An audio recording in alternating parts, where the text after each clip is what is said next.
first off, if you could just introduce us, for the 10 people who still don't know what Abominable is, if you could introduce us to the world of Abominable. Abominable is a film. Ultimately, it's a film about a group of kids who find a young girl who finds a Yeti on her roof and has a mission to get him home.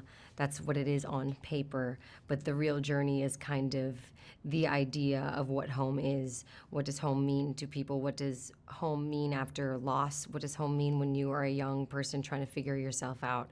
And yeah, that's Abominable. You play Yi in the movie. Yeah. I know she's partly based on Jill, the director, partly based her on herself, her own sort of attitude. So how did you go about finding your own version of Yi? You know, Yi was so,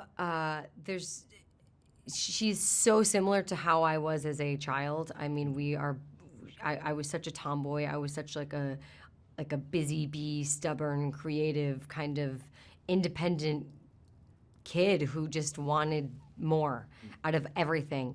And it got me into trouble a lot in a similar way that it gets Yi into trouble, but she's the anti-princess. She's that she's the character for the girls who like watch princess movies and they're like, that's cool, I respect that, but that's not enough for me. I don't see myself in that, and that's what we have with Yi. Do you believe that Yetis exist, and would you want one hanging around if they do? Yes, Yetis do exist, and I do want one. So often in animated movies, you don't always get to act alongside the rest of the cast. Sometimes you're just in a booth doing your thing.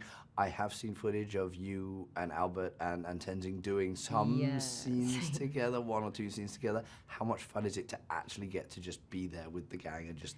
We actually, I guess that was more of like, this is what it would be like. But we actually did film it separately. We did voice I did 99% of the film with Jill, actually.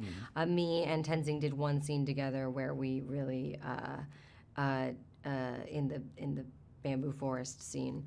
But it was a really interesting practice of imagination, and it was incredibly exhausting, actually. Like, you're doing a lot of vocal work, and you're making up for the lack of wardrobe, like set, you know, like making eye contact, like being in that scene in the nitty gritty with another actor, the way that you are on live action sets, but you are also stripped of this vanity aspect of not having to worry about hair being in your face, of your makeup or anything like that. You get to be 100% that character in a specific way. And that was an incredible experience, yeah. So are you ever tempted to just show up in your PJs and be like, hey, just got my coffee, I'm rolling in? Everyone says that. I would never show up to DreamWorks in my pajamas. I'm like, who are these professionals showing up in their pajamas? I'm like, I always gotta have to, like, cause like DreamWorks is like an incredible company and they have like an incredible campus. So I was always like wildly intimidating walking into their massive like studios. It's like a beautiful, beautiful place. So I don't think I'd ever show up in PJs, but like maybe, I don't know. What is it like now? I know Everest has a voice. He Yes. does have a voice, although he's much more of a creature of a voice than say Albert or Tenzing, people like that. How easy is it to act alongside or act with a creature you know doesn't really have that usual voice? Is there a trick to that?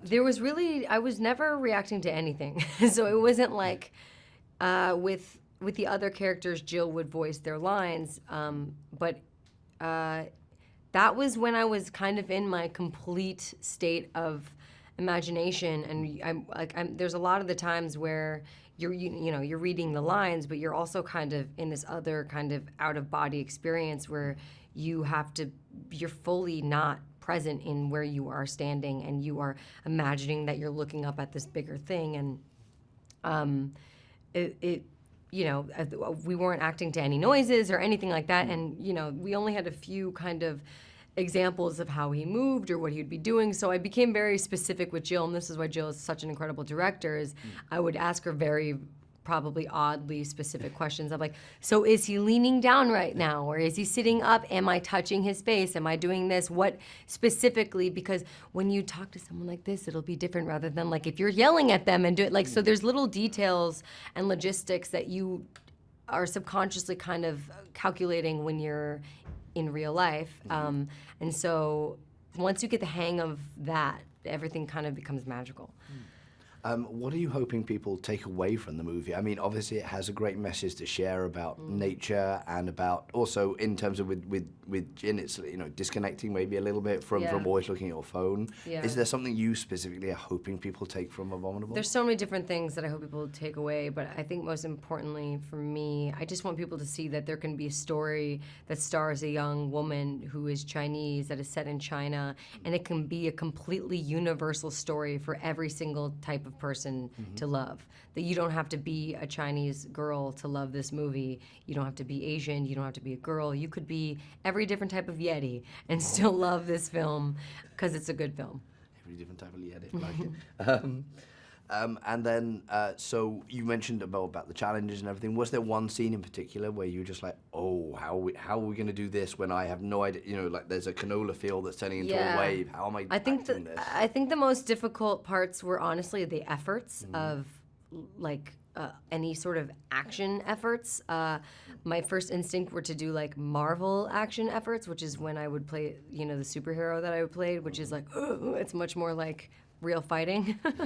But the efforts of like, okay, so it'd be Jill going, okay, so you're holding on to his fur and you're riding, he's jumping from building to building and the helicopters are chasing you and then you land on this boat. Like there's all these things and you're like, well, I have no reality to pull from in that sense. So I have absolutely no idea how to kind of gauge how much of a reaction she'd be giving or, that kind of thing. So that was actually incredibly physically demanding because it's also, you have to make sure your voice doesn't sound static, obviously, but you have to be completely still. Yeah. So there was like a weird physical give and take with that was like just physically demanding in a way that I found surprising. I've discussed this with the boys already, but when Abominable is a big hit and you guys start thinking about a sequel, what is your pitch for Abominable 2 Yeti again? Man, I like teenage Everest, because he's a young kid. Well, I don't want to give that one. Well, we find out that he is a younger Yeti. I love the idea of him being like a feisty little teenage Yeti. That could be really fun.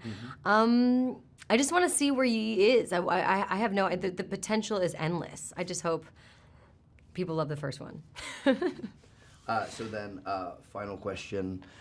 If you could actually have a Yeti in real life, what would you be doing? Would you be going around to people that have wronged you and again like, look, here's this Yeti? I definitely wouldn't have a car, that's for sure. It would be just like, let's go there, let's go here. It would make me, because he's so magical, like, I mean, the possibilities are endless. It's crazy I don't have one yet.